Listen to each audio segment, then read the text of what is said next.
everyone, and welcome to our podcast. And this is podcast number three. My name's Karen Tracey, and I'm here, of course, with Craig Tracey, Member of Parliament for North Warwickshire and Bedworth. And we're delighted to be back, aren't we, Craig? We are. It's a little bit longer than we expected. Life got in the way a little bit over time. It's been a busy year, but it's been a particularly busy month. So it's great to be back here with you all. Thank you to those of you who sent your questions. And of course, the podcast is designed to pose questions to Craig so that you can hear his thoughts on numerous things, international and local in your constituency. And global. Of course, and global. So we're going to start off by hearing from you, Craig. We thought it'd be a little bit like this month in Parliament, a bit of a roundup from you, what you've been doing, what you've been talking about, how it affects people nationally, how it affects people locally. So why don't you start us off? Yeah, I mean, it's interesting because actually back in February was the last podcast that we did, and one of the first things that happened after that podcast was following on from one of the questions that we were asked around mobile phone use in classroom. Schools, yeah, there was actually an announcement just after. Now I'd love to say that was all down to my hard work, but I think it was more of a coincidence. The work of your constituents, of course, by posing these questions. Obviously, absolutely.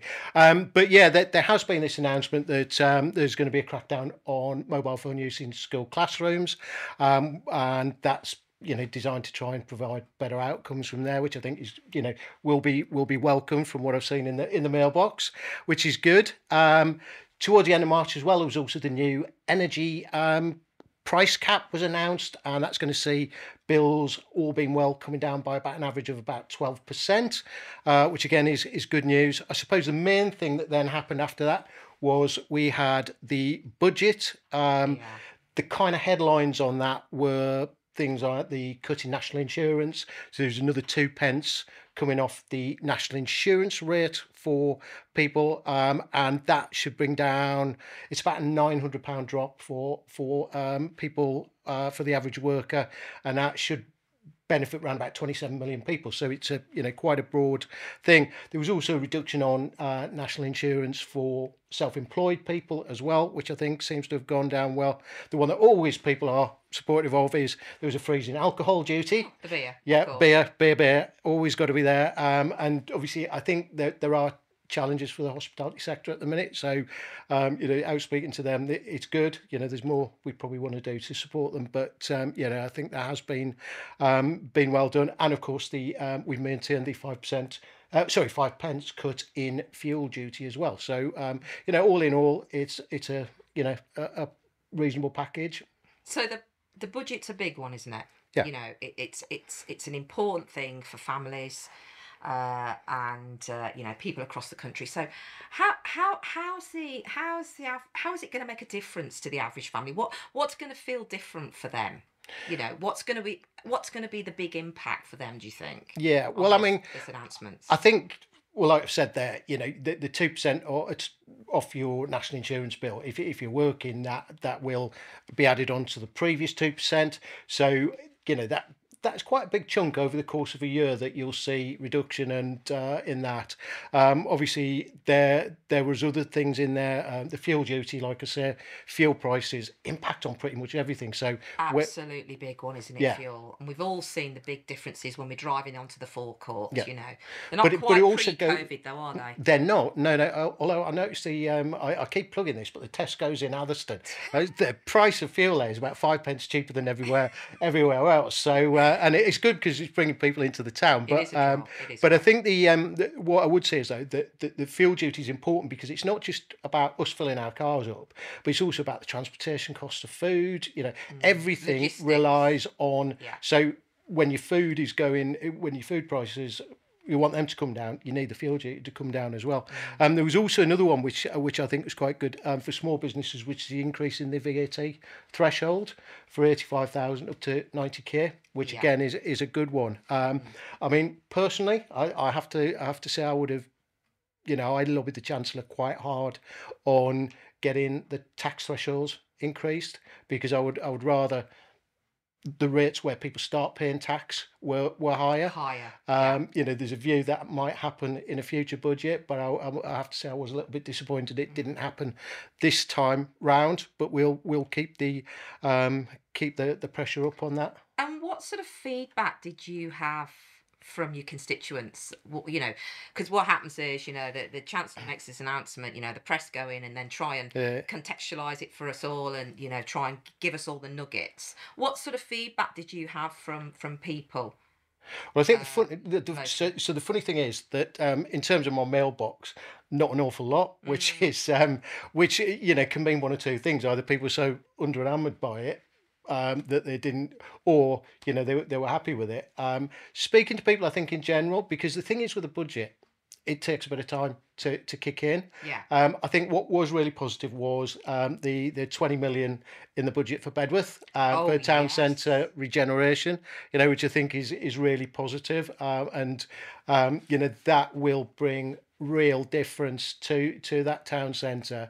But as I say, I think people in general have said it's fine, but let's see, because it's not an instant hit in your pocket. What they actually say is, I want to feel better off by the next election, which I completely get, and so they should. Of course, yeah. Now, I want to just come back to Bedworth and that £20 million. That's a lot of money, isn't it? So how's that work? Has the Chancellor just sent you or Bedworth or somebody in Bedworth £20 million, I think, to spend on what they like? How's that going to work, and how is it decided what that money is going to be spent on? So he certainly hasn't sent me 20 million quid. That's for starters. But it's a really good question, because I think there's always, when these things come, there's always, how's it going to work? What I really like about this scheme is that it's reliant on the council. So Nuneaton and Bedworth Council will be the guardians of that pot of money, but they won't dictate how it's spent. The council are the guardians. The council are the guardians of the money in terms of it will go to them. They have to ring fence it for being spent in Bedworth, and Bedworth only. The town itself. The town and the surrounding, the area, but it's Bedworth. It's not Nuneaton. It's only Bedworth. Right. Okay. But there has to be an independent chair appointed who is a local business person, which is great, who's going to oversee it. And then a board is made up. It has to include the local MP, so I'll be on there. There will be a representative of the council, but then it's primarily going to be made up of local people, local businesses.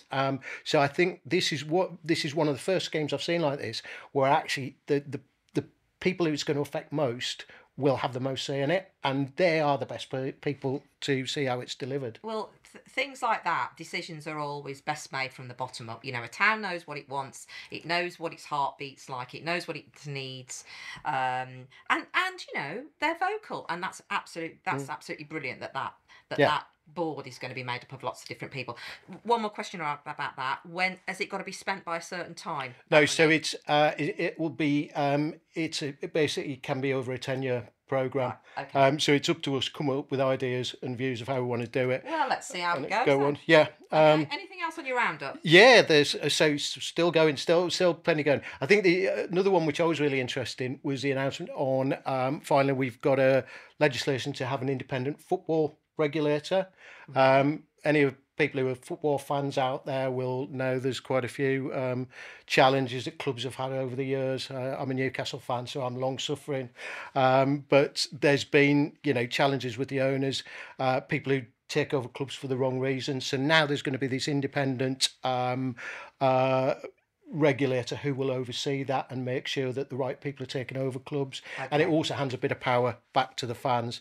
The only other one I was going to give you was as well that we had a meeting with the special needs minister on SEND funding for local areas, and great to hear there's another pot of funding being given for that. It's an 850 million pot to provide more spaces for people in the area, because it's a challenge for people in Warwickshire to get places. The reason it's a challenge is because we do it so well, and other people from outside the area want to use those. But basically, what this pot of money will create more high quality places. So all being well, we'll make sure that we can prioritise getting our kids in there first. So it's a really good result for the area. Okay, all right. Well, there's a lot there, and I'm conscious we want to get a couple of questions in Yeah. before we do that. But I think you've covered a lot there about what you've been doing. So, right, we've talked a lot about locally, so I'm keen to talk about something internationally. And I think the biggest thing we're hearing internationally, we did have a question about Gaza previously and your views on that, but just drilling down a little bit more to that. There's a question here about everyone seems to be talking about the pressures of having a ceasefire now. Innocent people are being killed. 3 Brits this week. Veterans as well. Ex-armed forces. So what's your view on that and getting a ceasefire there? So I think, obviously what's happened with these aid workers has been horrendous, and it's, it's a terrible situation. The PM has basically said that whilst Israel do have a legitimate right to defend itself from Hamas, then they still have a responsibility to protect civilian life. The challenge you've got around a ceasefire is whether you realistically think that would work. If you were dealing with 2 countries, then yes, that would work. But we need to remember in this, Hamas are a terrorist organisation. They don't play by the rules. They don't play by the book. And they still have about 150, I think it is, Israeli hostages that Israel have to get back. And I always come to the question that I think often when it's a country removed from us, we hear half the story. But if that was our country, if that was our, if it was our hostages who were out there, I think we would expect our government to do everything that it could to get those people back. But it would still have that, it's still got to work within international law, which I was listening to an international rights lawyer last night, and they were saying that it still very much is. And there are, the government is in a better position, I think, to wade through the propaganda that we hear, because it's very difficult for all of us to wade through what's right and what's wrong, and what is actually getting to the bottom of the truth. So I think the fact that the position is at the moment the government is of the same thing, that they are keen, they are making sure that Israel aren't unreasonably stopping humanitarian aid and things like that getting in, and certainly the UK is supporting them in getting that in. But on the other side of things, they still do have the right to defend themselves and to get those hostages back. Okay, well, it's good to get your views on that. It's something I'm hearing people talk about all the time, in different rooms and in different situations. So thank you. And I think it's an evolving situation, So dynamic. And who would want to make the decision about that? I'm sure we'll come back to it in future podcasts. Yeah, unfortunately. Yeah. But yeah. Okay. I've got another quick one that I want to ask you about a breast cancer drug. I know I heard you ask a question in Parliament about a drug called Inhertu,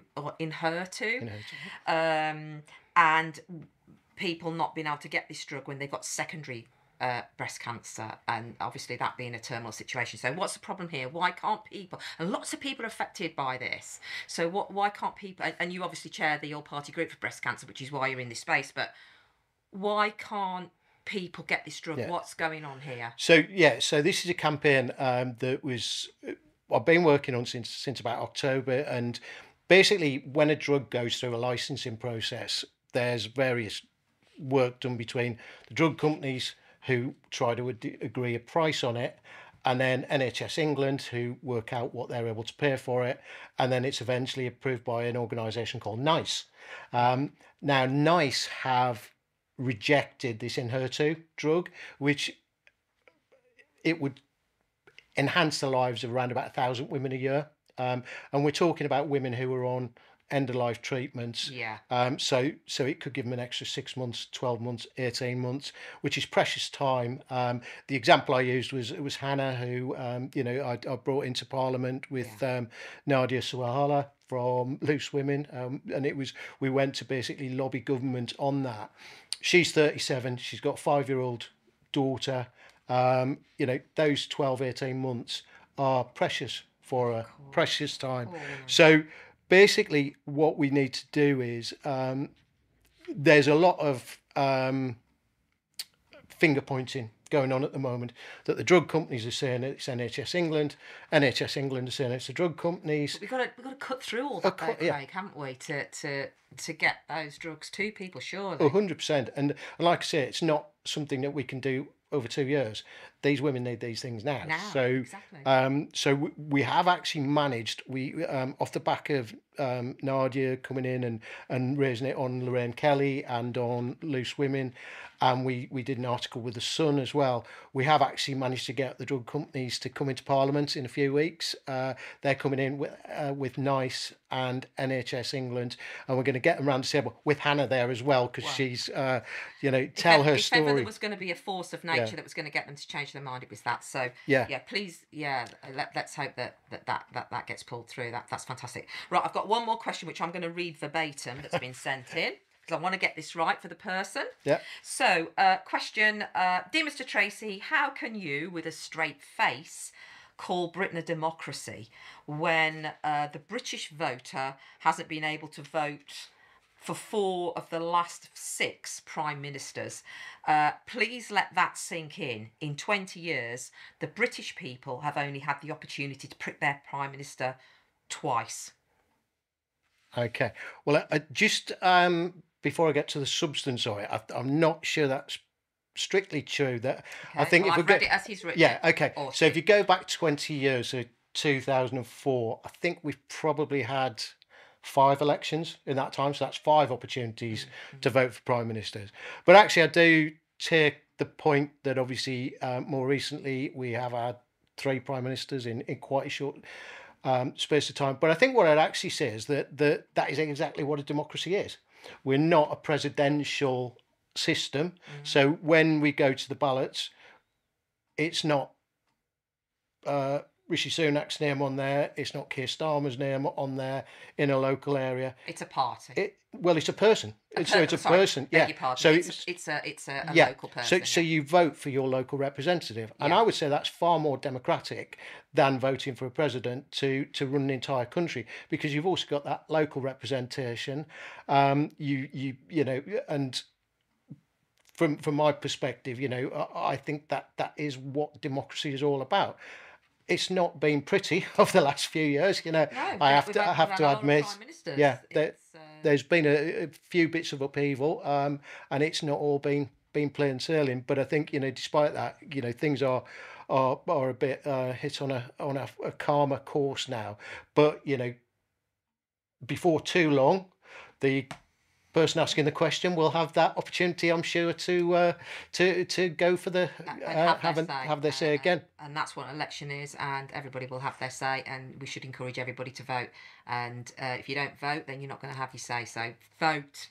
Absolutely. So time's beat us, Craig. Really, it has beat us. So thank you. Thank you for sending in your questions. Please keep going with those and send your questions in.